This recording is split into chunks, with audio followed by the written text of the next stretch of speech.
Assalamualaikum warahmatullahi wabarakatuh. Suara saya jelas terdengar enggak ya? Halo? Terdengar, Bapak. Jelas ya? Oke. Oke, jadi ini pertemuan kita terakhir atau enggak nih? Halo, Puji. Sebenarnya belum pertemuan terakhir, Pak. Yang belum apa? Masih ada minggu depan itu masih ada pertemuan lagi karena UASnya itu akhir Desember, Pak, sekitaran. Atau gini ya, saya dikirimi ya, apa kontrak itu loh, yang fotonya itu ya, karena HP saya kemarin tuh rusak, jatuh, kemudian LCD-nya rusak, jadi nggak bisa, masih saya hidup tapi nggak nyala. Perbaiki harus ganti LCD-nya, mahal, saya ganti HP saja. Jadi data-datanya nggak bisa ditransfer. Jadi tolong nanti saya dikirimi lagi ya, Mbak ya. Baik, Pak.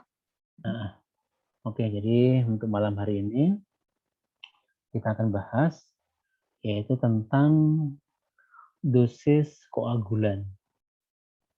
Kalau kemarin kita bahas apa ya? Dosis klor ya?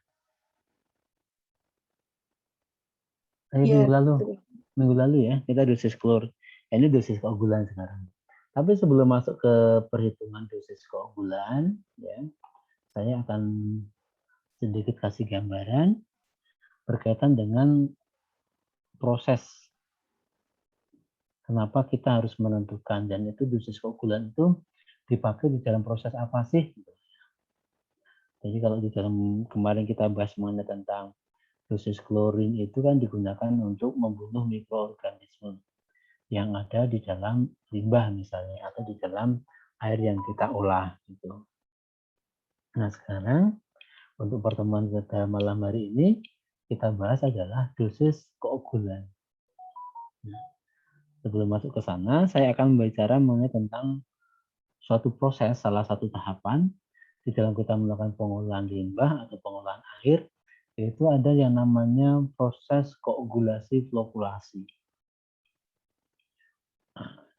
Apa yang dimaksud dengan koagulasi, apa yang dimaksud dengan flokulasi, nanti akan kita bahas.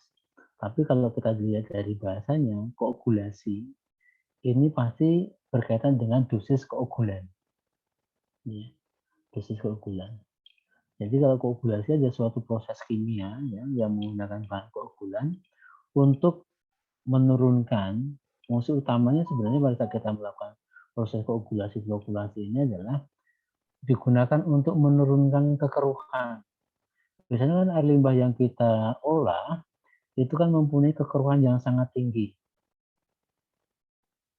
Bisa juga sebenarnya proses koagulasi flokulasi ini di samping dia menurunkan atau menghilangkan ya, kalau menghilangkan sih agak susah ya, kalau menghilangkan kan hilang semuanya, kalau enggak menurunkan kekeruhan ini bisa juga digunakan untuk menurunkan apa seperti warna, itu bisa untuk menurunkan kadar-kadar logam yang ada di dalam air itu juga bisa. Tapi tujuan yang paling utama di dalam proses koagulasi flokulasi ini adalah digunakan untuk mengurangi atau menurunkan daripada kekeruhan dari air yang kita olah. Nah, bahan apa yang kita gunakan di dalam proses koagulasi flokulasi tadi? Bahan yang kita gunakan adalah namanya koagulan. Koagulan itu nanti apa saja sih jenisnya? Itu akan kita bahas. Nah, kemudian nanti di situ akan kita bahas juga bagaimana cara mengukur dosisnya yang tepat di dalam proses koagulasi flokulasi ini. Sehingga nanti di bagian akhir akan kita bahas mengenai bagaimana cara menghitung dosis koagulan untuk proses pengolahan air. Itu gambaran yang akan kita bahas pada pertemuan kita pada malam hari ini. Jadi kalau kita lihat di dalam katakan, saya akan menyampaikan yang lebih gampang saja. Di situ adalah air limbah. Jadi air limbah itu biasanya kan keruh. Keruh itu karena munculnya apa? Karena di situ ada partikel-partikel fluid yang susah mengendap. Artinya apa?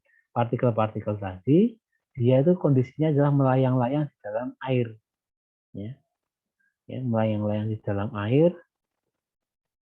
ya, melayang-layang di dalam air, kemudian dia akan menimbulkan kekeruhan. Nah, di mana partikel tadi ini mempunyai muatan tertentu, artinya dia bisa positif, bisa negatif ya. Muatan tertentu dia bermuatan sehingga dia dinetralkan dengan bahan keokulan tadi. Nah, dengan adanya penetralan tadi, koloid-koloid yang melayang-layang tadi, maka dia akan membentuk sebuah vlog. Vlog itu apa sih? Gumpalan. Ya. Gumpalan-gumpalan membentuk gumpalan, ya, gumpalan dari tadi partikel-partikel yang kecil tadi, yang tadinya melayang-layang tidak bisa mengendap, tetapi dengan ditambahkannya adanya keokulan dan dia netral, maka dia akan membentuk sebuah vlog, sebuah gumpalan yang besar. Sehingga yang tadinya tidak bisa mengendap, kemudian bisa mengendap. Akhirnya yang didapatkan apa? Karena partikel-partikel yang tadinya melayang itu semuanya mengendap, maka akan mendapatkan hasil pengolahannya itu akan mempunyai kekeruhan yang lebih kecil gitu. Sehingga kekeruhannya bisa dikurangi. Itu prosesnya ada di sana. Kalau kita lihat di dalam pengertian daripada koagulasi-koagulasi, ini adalah merupakan salah satu cara pengolahan air limbah untuk menghilangkan partikel-partikel yang ada di dalam air limbah itu sendiri. Jadi partikel-partikel tadi yang mengendap, yang susah mengendap tadi, kemudian kita lakukan proses koagulasi-koagulasi, maka dia ya akan mengendap. Apa yang dimaksud dengan koagulasi? Ini adalah suatu proses kimia fisika dari pencampuran bahan koagulan ke dalam air limbah dan selanjutnya diaduk dengan cepat akan membentuk larutan yang tercampur. Kenapa ini disebut dengan proses fisika kimia atau fisik dan kimia atau kimia dan fisik? Kimia karena apa? Karena di dalam prosesnya tadi, di dalam proses koagulasi ini menggunakan bahan kimia yang dinamakan koagulat. Kemudian juga melibatkan proses fisik karena di situ dilakukan dengan proses pengadukan. Kalau di dalam proses pengadukannya untuk proses koagulasi itu pengadukannya cepat. Jadi fisik dan kimia karena kita menggunakan bahan koagulan dan di dalam prosesnya, di dalam proses koagulasi ini kita melakukan pengadukan dengan secara cepat. Nanti akan saya jelaskan kenapa harus diaduk cepat dan lain sebagainya. Kemudian apa yang dimaksud dengan flokulasi? Flokulasi ini adalah pembentukan vlog. Ya. Jadi tadi sudah saya sampaikan bahwa vlog atau partikel-partikel yang tadinya itu melayang-layang setelah ditambahkan dengan koagulan, dia akan membentuk sebuah vlog. Di mana pada saat pembentukan vlog ini akan terbentuk dengan baik apabila dilakukan dengan pengadukan yang lambat. Karena kalau pengadukannya sama-sama cepat, seperti di proses koagulasi, maka vlog yang terbentuk nanti akan pecah lagi. Sehingga nanti tidak bisa membentuk vlog yang besar dan tidak bisa untuk mengendap. Ini pengertiannya. Nah, bagaimana proses pembentukan vlog? Jadi tujuan daripada proses koagulasi-flokulasi itu adalah pembentukan vlog. Vlog tadi atau gumpalan tadi yang nanti akan dipisahkan dari airnya di situ. Dimana yang tahapan yang pertama adalah pembentukan vlog itu terjadi karena adanya tumbukan partikel koloid dengan koagulan. Tadi di awal sudah kita sebutkan bahwa munculnya kekeruhan itu kan karena adanya partikel-partikel yang melayang, yang susah untuk mengendap. Tetapi dengan adanya koagulan, maka dia bisa diendapkan karena dia terbentuk sebuah vlog di situ. Tahapannya tadi tumbukan dulu, sehingga pada saat nanti tumbukan karena dari muatannya itu saling berlawanan, sehingga nanti dia akan membentuk sebuah ikatan. Dan ikatannya tadi ya karena saling berikatan, vlog-vlog yang kecil tadi menjadi vlog yang besar. Kedua, pembentukan vlog terjadi karena terjadi penetralan atau pemuatan partikel koloid yang dilanjutkan dengan adanya gaya tarik-menarik antar partikel. Jadi kalau partikel-partikel yang melayang-layang tadi kemudian terjadi gaya tarik-menarik, maka akan membentuk sebuah vlog atau endapan. Kemudian terbentuk juga penghubung polimer. Pemahaman terjadi proses pembentukan vlog tersebut tergantung dari macam koagulan yang ditambahkan dan di dalam prosesnya. Jadi nanti pembentukan vlognya itu tergantung dari bahan koagulan yang kita gunakan. Nah, bahan koagulan nanti apa saja Anda sebenarnya. Sehingga tujuan daripada proses koagulasi flokkulasi adalah ya di situ adalah menurunkan kekeruhan yang paling utama itu. Tetapi di samping dia menurunkan kekeruhan, dia juga akan mengurangi warna. Bisa juga dia digunakan untuk mengurangi logam-logam yang ada. Ya, BB, CD itu bisa dikurangi dengan proses koagulasi.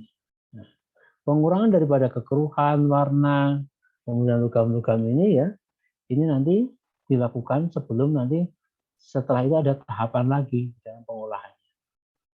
Ini tujuan daripada proses koagulasi flokkulasi yang paling utama adalah untuk mengurangi kekeruhan, kemudian warna. Nah, kemudian ini nggak perlu. Kemudian ya, bagaimana agar proses koagulasi dan flokkulasi itu berjalan dengan baik. Artinya hasilnya itu baik. Ya. Itu dipengaruhi oleh apa saja. Yang pertama adalah dosis koagulan yang diberikan. Ini yang nanti akan kita hitung. Jadi dosisnya berapa? Berapa miligram yang harus kita tambahkan dalam 1 liter atau berapa gram yang kita butuhkan dalam 1 meter kubik. Tinggal nanti yang kita olah itu berapa jumlahnya ya, berapa liter, berapa meter kubik, itu tinggal kita hitung. Kemudian di samping dosis koagulan yang mempengaruhi keberhasilan dari proses koagulasi adalah suhu. Kemudian pH alkalinitas. pH sama alkalinitas itu relatif sama ya. Artinya di situ menunjukkan derajat keasamannya. Jadi kalau alkalinitas berarti kan di situ kan basa, tingkat kebasaannya. Terus tingkat kebasaan sama dengan juga pH juga kan. Kemudian pengadukan, kecepatan pengadukan, kemudian tingkat kekeruhan. Jadi kalau pengadukannya nanti dilakukan seharusnya cepat, dilakukan lambat pada saat proses koagulasi ya tidak bisa jalan. Tetapi pada saat proses flokkulasi, ya flokkulasi kita aduk dengan cepat, ya nanti tidak terbentuk endapan juga karena flok-flok yang sudah saling berikatan tadi nanti akan pecah lagi. Kemudian yang selanjutnya adalah tingkat kekeruhan. Jadi tingkat kekeruhan ini semakin keruh air yang kita olah, maka proses koagulasi flokkulasi itu akan berjalan jauh lebih baik. Dosis koagulan yang diberikan disesuaikan dengan karakteristik daripada air limbah yang ditangani. Kemudian untuk mengetahui dosis optimal daripada koagulan, maka dilakukan pengujian di laboratorium dengan menggunakan peralatan yang disebut dengan jar test. Inilah nanti yang akan kita bahas dalam pembuatan atau penentuan daripada dosis koagulan. Oke, sampai di sini ada pertanyaan? Sudah mau hujan deras kelihatannya ini. Sudah ada pertanyaan? Mungkin belum ada, Bapak. Belum ya, oke. Kita masuk sekarang koagulan. Bahan adalah bahan kimia. Ini agak, tolong didengarkan, ini agak aneh, suara hujannya mengenai apa?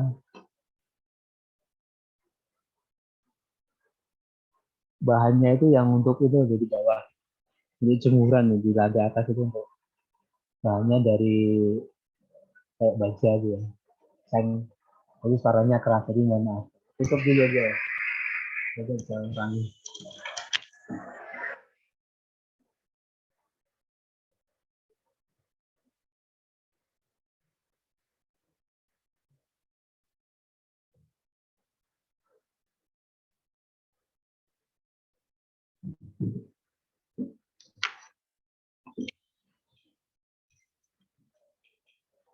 Oke, jadi koagulan adalah bahan kimia yang mempunyai kemampuan untuk menetralkan muatan fluid dan mengikat partikel tersebut sehingga mudah membentuk flok atau gumpalan.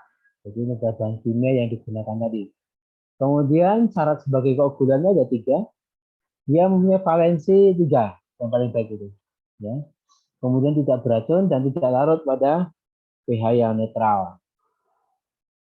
Bahan koagulan yang biasa kita gunakan di situ ada kapur, ada alum, kemudian ada polielektrolit, ada garam-garam dari besi seperti ferriklorida, besi sulfat, ya. Ada juga yang sering kita gunakan ada 2 yang paling sering digunakan di dalam pengolahan air, yaitu aluminium sulfat atau biasa kita sebut dengan tawas. Ya. Kemudian ada polyaluminium klorid atau PAC. Ini yang banyak digunakan di dalam pengolahan limbah. Ini beberapa ya dari aluminium sulfat, tawas itu sifat-sifat seperti ini. Dia efektif apabila kita melakukan proses koagulasi tadi salah satunya di pH. Jadi pH-nya antara 5 sampai 8 di situ. Kemudian ini PAC yang sering kita gunakan ya, dia mempunyai kelebihan tingkat absorpsinya itu kuat. Kemudian mempunyai kekuatan lekat. Jadi absorpsi saling berikatannya ya sekuat, kemudian juga saling lekat antara vlog-vlog yang satunya itu juga kuat sehingga jadi dalam pembentukan vlognya itu tinggi dengan dosis PAC yang kecil serta tingkat sedimentasinya cepat. Artinya proses pengendapannya itu cepat. Itu kelebihan daripada PAC dibandingkan dengan produk-produk yang lainnya untuk sebagai bahan koagulan. Ini enggak perlu, oke. Kemudian faktor pengadukan ini penting nih. Jadi untuk proses koagulasi flokulasi tadi itu dilakukan dengan 2 tingkatan dalam proses pengadukannya. Di mana proses koagulasi ini tingkatannya pengadukannya cepat. Tadi kan untuk biar partikel-partikel itu saling bertumbukan dengan bahan koagulannya. Sehingga dengan pengadukan yang cepat itu nanti tumbukannya akan semakin cepat juga. Kemudian di dalam flokulasi ini pengadukannya lambat ya. Sehingga nanti dengan adanya pengadukan yang lambat tadi, maka vlog-vlog tadi yang sudah mulai terbentuk itu bisa saling berikatan dan tidak pecah lagi. Tetapi kalau pengadukannya cepat, dia akan bisa pecah lagi vlog yang sudah ada. Ini bagaimana proses pengadukannya, kita bisa secara mekanik, jadi kita aduk ya dengan pedal itu kita aduk dengan cara mekanik, atau kita bisa menggunakan cara hidrolik. Hidrolik itu artinya kita menggunakan sistem aliran di situ. Alirannya, kemudian kita membuat ipalnya itu dengan di sini adalah ada suatu seperti bendungan, kemudian dia akan turun, sehingga nanti terjadi turbulensi di sini. Pada saat terjadi turbulensi, terjadi gerojokan, itu nanti bahan koagulannya yang kita tambahkan dari sini, ya, ini bahan koagulannya yang kita tambahkan dari sini, ini aliran airnya masuk di sini, maka dia akan terjadi sebuah proses turbulensi di sini, sehingga dia bisa mencampur di situ. Ya. Ini dengan cara hidrolik. Yang tadi dengan cara diaduk. Kemudian bisa juga dengan cara apa? Pneumatik. Kalau pneumatik itu kita menggunakan dengan gas, dengan udara ya. Jadi ke dalam baknya itu kita alirkan udara, kemudian kita tambahkan dengan koagulannya, sehingga di situ kalau ada udara terjadi turbulensi, pengadukan. Sehingga nanti terjadi pengadukan tadi, terjadi tumbukan antar partikel dengan koagulannya. Setelah itu masuk di sini proses flokulasinya. Ini turbulensinya kan kecil, sehingga terjadi vlog-vlog, ya, endapan-endapan yang ada di sini. Nah, sehingga nanti akan terjadi endapan. Jadi ada 3 cara untuk melakukan pengadukan di dalam proses koagulasi, bisa cara mekanik, pneumatik, juga bisa menggunakan cara hidrolik. Nah, ini gambarannya, prosesnya ada di sini. Ini bisa dibaca ya, di prosesnya dibaca saja. Jadi nanti sebenarnya gini, ya, kalau kita lakukan proses koagulasi, ini ada inletnya, air masuk ke dalam bak, kemudian kita tambahkan bahan koagulannya, kemudian ini diaduk cepat, ya, diaduk cepat, biar terjadi tumbukan tadi. Setelah itu kita alirkan ke dalam bak flokulasi. Ini pengadukannya lambat. Ya, pengadukannya lambat. Sehingga nanti di situ akan terbentuk ini vlog-vlog ini. Ini pada prosesnya di bak ini. Kalau yang di sini nanti ya, nanti bisa diprosesnya ini koagulasi ini. Kalau yang di sini pengadukannya lambat sehingga nanti terbentuk endapan yang besar, dan endapan besar tadi nanti akan mengendap di situ.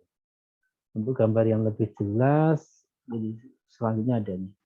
Nah, jadi prosesnya ini, jadi bisa juga kita cuma menggunakan 1 bak juga bisa, tapi akan jauh lebih baik kita menggunakan 3 bak.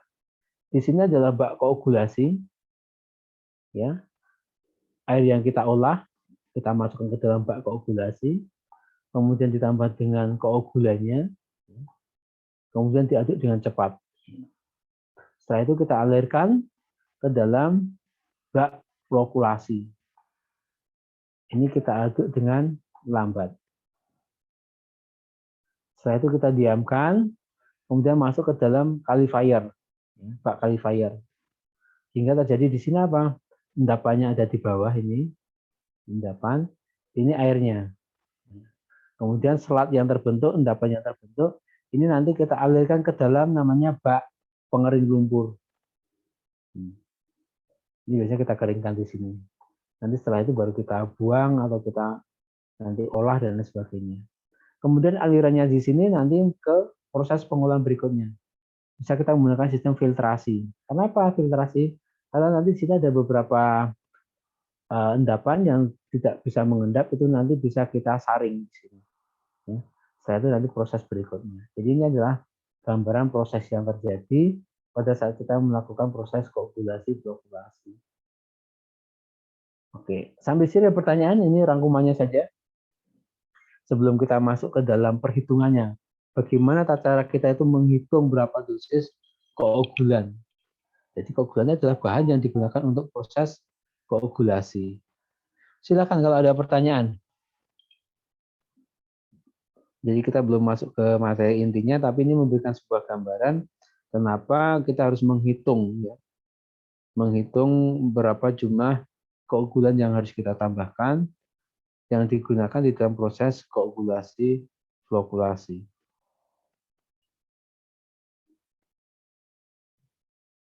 Silakan kalau ada pertanyaan ya.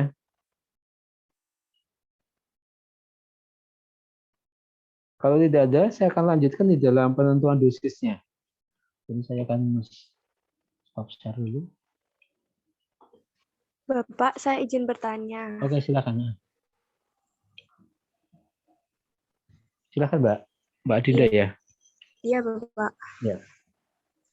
Tadi waktu di aluminium sulfat, Bapak kan di situ tadi dijelaskan proses koagulasi flokulasi dengan koagulan alum. Kisaran pH-nya itu 5 sampai 8 ya, Bapak, kalau nggak salah. Kalau misalkan pH-nya itu di bawah 5 atau di atas 8 itu bisa nggak, Bapak? Itu bisa, tetapi nanti tidak efektif. Sehingga nanti di dalam proses pengolahannya tidak efektif. Artinya apa? Untuk mengurangi tadi kan tujuan utama daripada proses koagulasi flokulasi itu mengurangi kekeruhan atau warna, bisa juga. Maka pada saat kita melakukan prosesnya itu di luar rentang pH optimalnya itu bisa, tetapi tidak optimal. Ya optimalnya apa? Nanti endapan yang terbentuk itu tidak sebanyak apabila kita lakukan di dalam rentang pH 5 sampai dengan 8. Perlu diingat bahwa salah satu syarat agar proses koagulasi flokulasi itu berhasil dengan baik adalah dipengaruhi oleh pH, gitu ya. Ya, jadi nanti dipengaruhi dari pH-nya. Jadi dari pH itu nanti akan menentukan berapa rentang pH yang optimal tadi masing-masing bahan koagulan ini punya. Sehingga apabila di luar rentang pH yang dihasilkan yang ditetapkan tadi, maka nanti proses koagulasi flokulasi tidak optimal. Bisa tetapi tidak optimal atau kurang baik lah, ya. Itu Mbak Adinda. Iya Bapak, terima kasih. Oke. Yang lainnya silakan.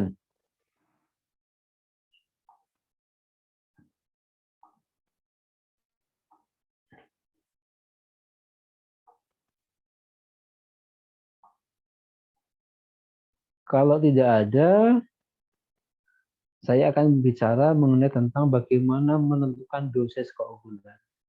Ya, sekali lagi, tadi sudah saya sampaikan ada 6 syarat agar proses koagulasi flokulasi itu berjalan dengan baik. Salah satunya dari ke-6 syarat tadi adalah tadi sudah ada pH. Nah, salah satunya di sini adalah dosis koagulannya. Berapa jumlah koagulan yang harus kita tambahkan di dalam proses pengolahan tadi.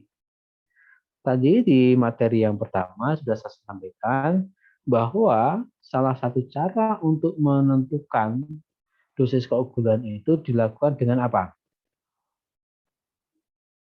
Dengan apa? Yang kita lakukan di laboratorium. Ya, kita lakukan dengan tes namanya apa? JAR test atau uji JAR test. Jadi uji JAR test itu apa sebenarnya? Jadi uji JAR test ini adalah suatu percobaan yang digunakan untuk menentukan dosis keunggulan yang tepat di skala laboratorium. Artinya skala kecil dulu. Nah, bagaimana tata caranya? Karena di dalam tujuan daripada koagulasi flokulasi tadi adalah menurunkan daripada kekeruhan, maka nantinya adalah diukur kekeruhan sebelum dan sesudah proses koagulasi flokulasi. Ada dua indikator utama di dalam untuk mengukur keberhasilan daripada dosis koagulan itu adalah kekeruhan dan pH-nya. Bagaimana proses itu dilakukan? Maka apa sih yang dimaksud dengan JAR test tadi? Jadi nanti untuk uji JAR test ya, nanti kita ambil dulu limbah yang akan kita olah. Katakanlah kita sudah mempunyai IPAL, ya. Kemudian kita ambil dulu limbah ekualisasinya. Katakanlah kita ambil untuk skala percobaan laboratorium itu kita butuh 10 liter. Oke, kita ambil 10 liter. Kemudian sebelum dilakukan uji JAR test, itu kita ukur kekeruhan dan pH-nya. Kita ukur.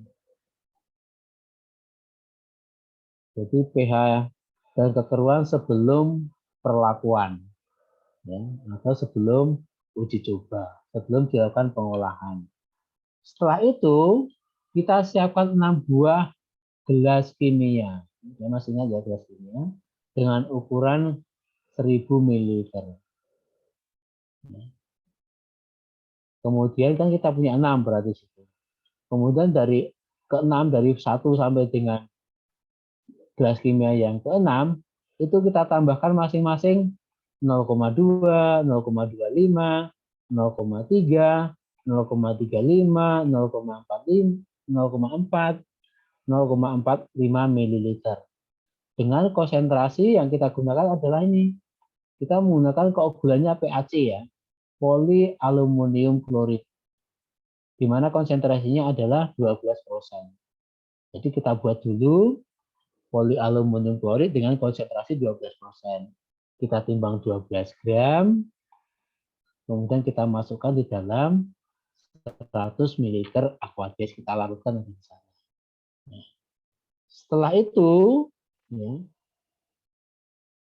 nanti setelah kita masukkan masing-masing polyaluminium tadi, kita aduk dengan kecepatan cepat. 140 rpm yang pertama. Ini proses koagulasi selama 1 menit. 140 rpm. RPM itu apa? Rotasi per menit, Pak. Rotasi per menit. Jadi putaran per menitnya di situ. Ya, kita aduk cepat. Oke. Untuk lebih jelas saya mungkin lihat gambar saja mungkin. Tidak ada gambarnya. Nah, ini. Jadi tadi kita sudah siapkan 6, masing-masing kita isi dengan ini 3 ya. Dengan 1000 ml air limbah yang kita akan olah. Kemudian masing-masing tadi tambah berapa? 0,2. 0,3, 0,25 ya. 0,25. Ini 0,3.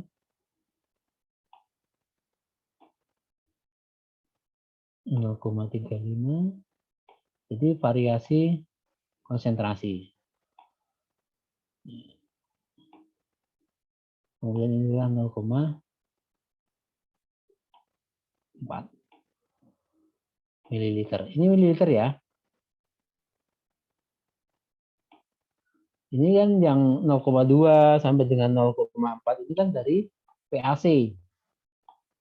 Kita buat PAC dulu. Polyaluminium klorid dengan konsentrasinya berapa? 12%.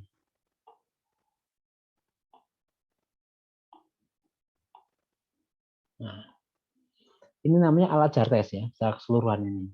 Nah, setelah kita tambahkan masing-masing variasi daripada polyaluminium klorid dengan konsentrasi 12% tadi 0,2 sampai dengan 0,4 ml, ini pertama kita aduk. Ini bisa diaduk, ini kan ini menunjukkan rotasinya nanti. Kita aduk cepat ya, 140 rpm selama 1 menit.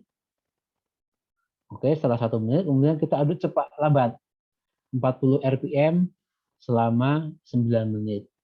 Setelah itu kita diamkan 20 menit. Kemudian kan situ akan terjadi endapan. Ya. Setelah terjadi endapan, nanti cairannya yang bagian bening itu, cairannya ya,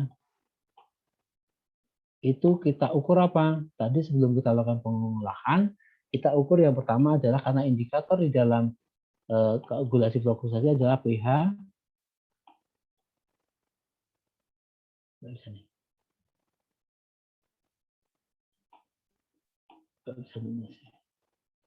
Oke, sebentar.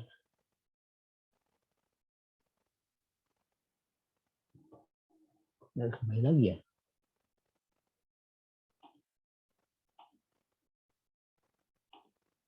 Oke, jadi yang kita ukur setelah kita tadi variasi tadi, kita ukurnya adalah pH dan kekeruhannya. Kita ukur ukurannya masing-masing.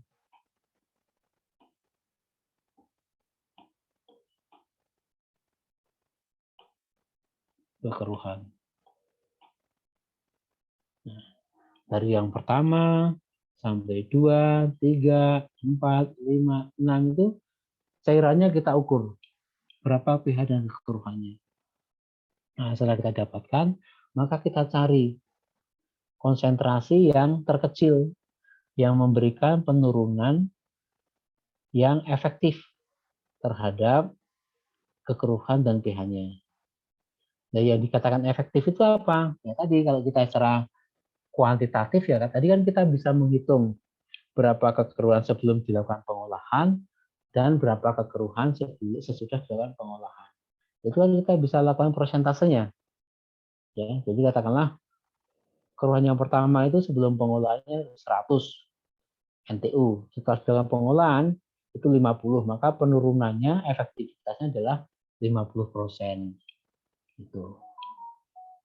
Kemudian dari situ nanti kita cari masing-masing konsentrasinya yang mana.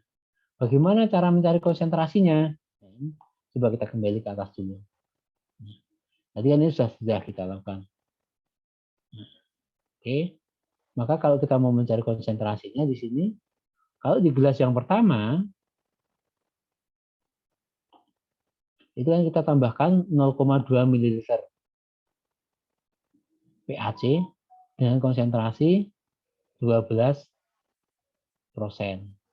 Gelas masing-masing gelas tadi kan kita isi berapa? 1000 ml. Sehingga 1000 ml dikalikan dengan 0,2 ml, kemudian dikalikan dengan konsentrasi PAC-nya 12%.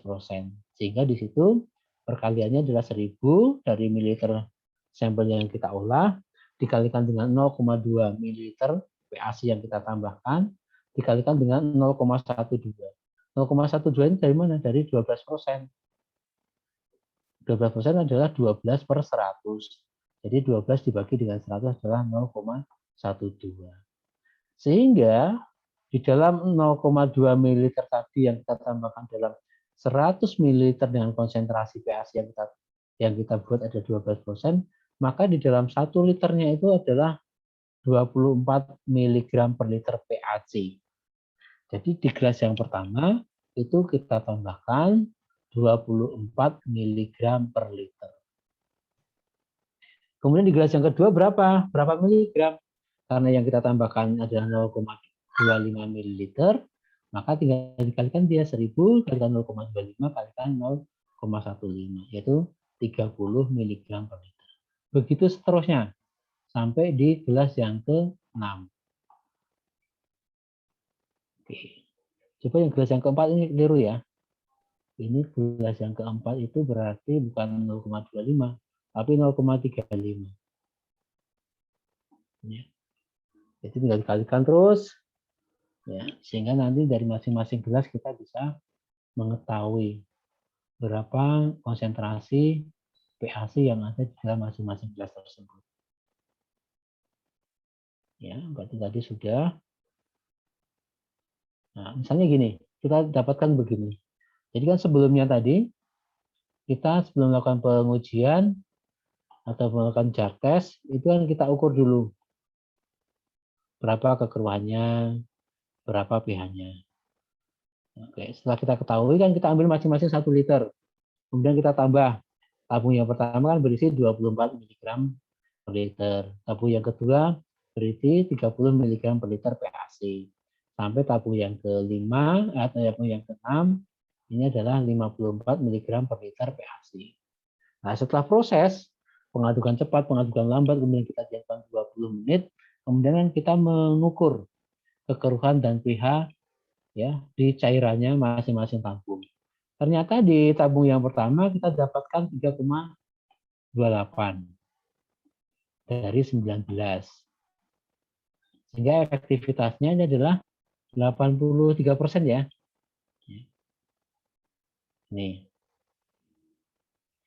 Jadi nanti 19 dikurangi 3,28 dibagi dengan 19 dikalikan dengan 100%. Kemudian tabung yang kedua asalnya dari sama konsentrasi kekeruhannya 19. Setelah dilakukan pengolahan PaC dengan konsentrasi 30 mg per liter akan didapatkan kekeruhannya 2,43. Sehingga efektivitasnya adalah 87%.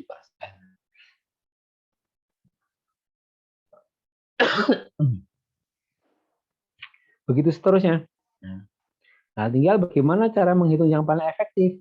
Yang paling efektif tentunya adalah yang paling banyak efektivitasnya, paling banyak menurunkan. Tetapi di sini kalau kita lihat dari data ini semakin banyak PaC-nya, maka dia akan semakin efektif. Artinya dia menghasilkan kekeruhan yang paling sedikit. Efektivitasnya di situ. Nah, bagaimana cara memilih yang efektif? Ya, ini kita bandingkan dengan baku mutu. Katakanlah begini. Baku mutu itu artinya limbah. Itu biasanya kan dibuang atau dialirkan ke dalam badan air, ke sungai katakanlah.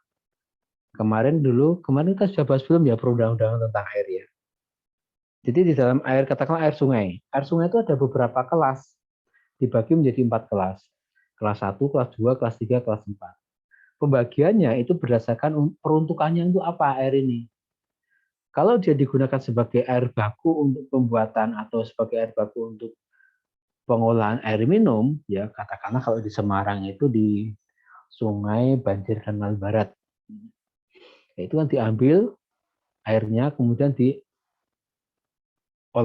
oleh PDAM, dibuat menjadi air PDAM itu. Nah, artinya di situ kelas 1. Nah, kelas 1 itu mempersyaratkan kekeruhannya berapa? Katakanlah kekeruhannya untuk air badan air kelas 1, misalnya sungai itu kelas 1, kekeruhannya sama dengan 5 NTU. Nah.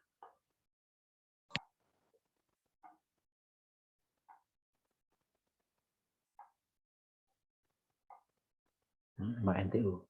Maka kita lihat di sini bahwa untuk yang 24 mg per liter saja dia sudah menghasilkan 3,28, artinya sudah di bawahnya baku mutu. Nah, maka kita bisa melakukan dosis keokulan yang kita pakai ini saja 24 mg per liter. Tinggal sekarang kita adalah berapa jumlah air yang kita olah.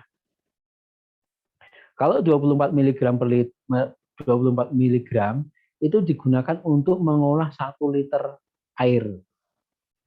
Nah, kalau katakanlah sekarang kita mengolah 1 meter kubik, itu berapa miligram PaC 12% yang kita tambahkan? Berapa? Atau berapa dosis PAC yang kita tambahkan di situ berapa? Kalau 1 liternya adalah 24 miligram, kalau 1 meter kubiknya berapa miligram PAC? Ayo, siapa yang bisa jelaskan?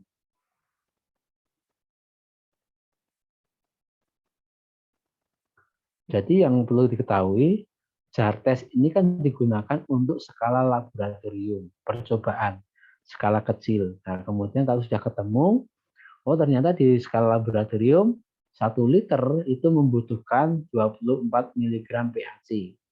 Nah, di lapangan, di dalam pengolahannya nanti, ternyata saya di dalam sekali mengolah itu adalah 1 meter kubik. Sehingga saya butuh PAC-nya berapa? Siapa yang bisa jelaskan?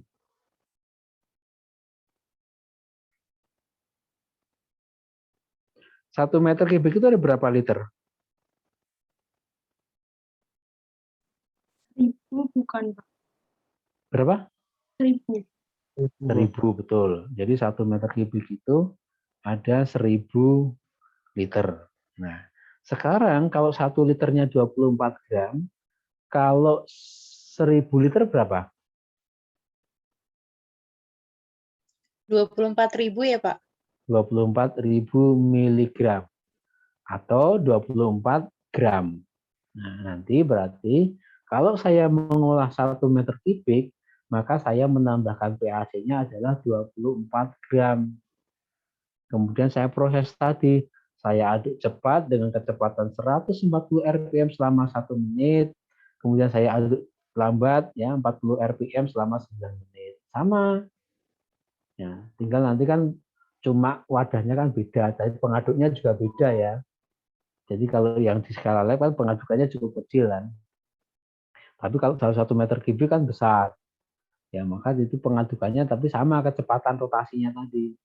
Setelah itu saya diamkan 20 menit, kemudian baru saya endapannya saya ambil, cairannya saya filter, kemudian saya olah berikutnya. Jadi artinya bahwa yang perlu diketahui untuk menentukan dosis koagulan yang harus kita lakukan adalah pengujian atau tes pendahuluan skala laboratorium, yaitu dilakukan dengan yang namanya alat jar test. Dari alat jar test tadi akan kita ketahui yang kita ukur adalah berapa efektivitas daripada penurunan daripada kekeruhan dan pH-nya. Jadi indikator yang digunakan keberhasilannya adalah berapa pH-nya, berapa kekeruhannya setelah dilakukan proses jar test tadi. Kemudian dari situ nanti kita tinggal mencari yang efektif. Efektif itu bukan yang paling besar menurunkan kekeruhan dan tadi ya kekeruhannya. Ya, kalau yang paling besar rata-rata nanti yang paling besar konsentrasinya itu yang paling besar menurunkan kekeruhannya atau menghasilkan kekeruhan yang kecil setelah pengolahan. Tapi kita menggunakan baku mutunya. Jadi mana yang sudah di bawah baku mutu itu kemudian itu kita ambil sebagai dasar untuk pengolahannya.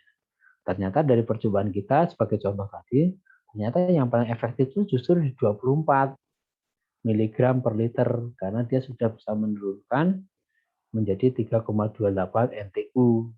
Sedangkan baku mutunya tempat kita membuang limbah tadi itu adalah 5 NTU. Nah, karena 24 ini digunakan hanya untuk mengolah 1 liter air, maka apabila limbah kita ini 1 meter kubik, ya kita kalikan saja. Karena 1 kubiknya adalah 1000 liter, ya kita tinggal kalikan 24 dikalikan dengan 1000. Ada 24.000 miligram atau 24 gram. Kalau limbah kita ada 10 meter kubik, ya kita kalikan 10.000. 24 tadi. Kemudian kita tambahkan di dalam baknya, kemudian kita aduk cepat, kemudian kita aduk lambat, kita biarkan dan sebagainya. Jadi itu ya gambarannya ya. Silakan kalau ada pertanyaan.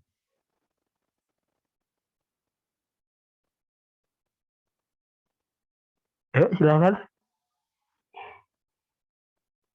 Oh, sudah ngantuk. Saya juga sudah agak ngantuk juga ya deh.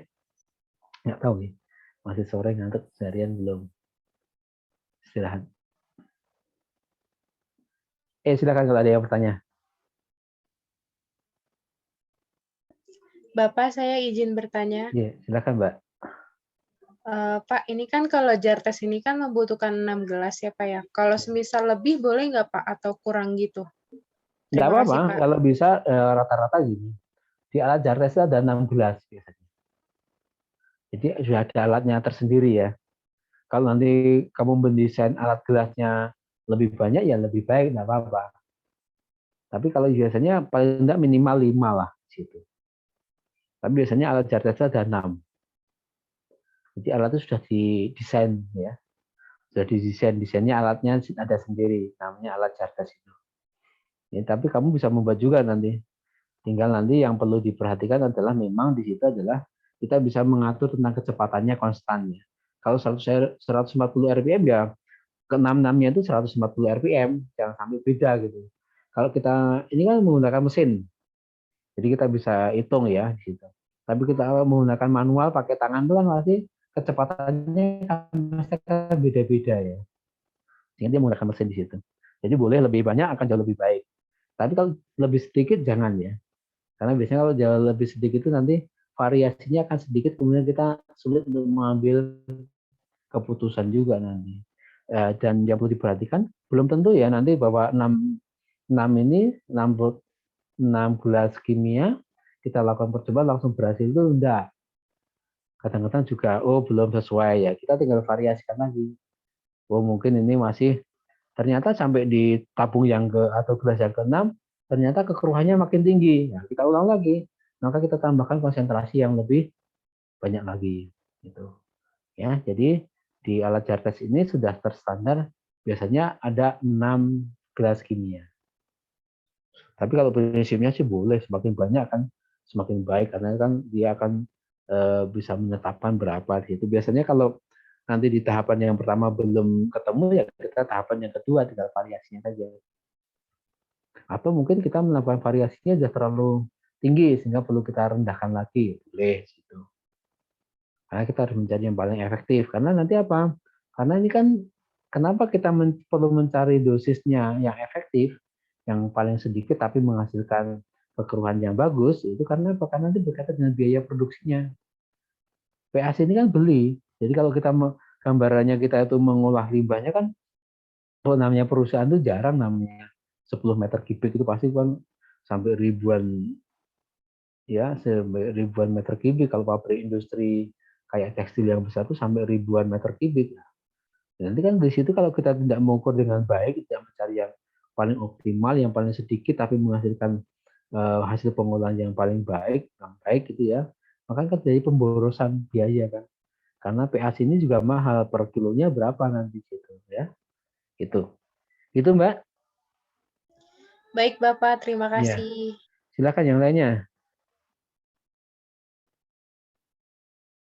Ada enggak? Cukup? Kalau cukup, kita akhiri ya pertemuan kita pada malam hari ini. Kemudian saya ucapkan terima kasih atas perhatiannya. Dan juga mohon maaf apabila ada beberapa hal yang kurang. Tolong nanti saya, PJ-nya, saya di-share kembali tentang kontrak kuliahnya, kira-kira masih apa. Kalau enggak ya nanti kita kalau memang mau untuk mereview juga boleh ya. Kalau kita masih ada waktunya, review juga saya kira juga baik. Karena nanti kita bisa mengingat kembali materi-materi kita yang lalu. Jadi nanti bahan ujiannya tentunya adalah setelah yang UTS. Oke. Terima kasih sekali lagi. Bila taufik wal hidayah. Wassalamualaikum warahmatullahi wabarakatuh. Waalaikumsalam warahmatullahi wabarakatuh. Terima kasih, Bapak. Bapak. Oke, mohon diri.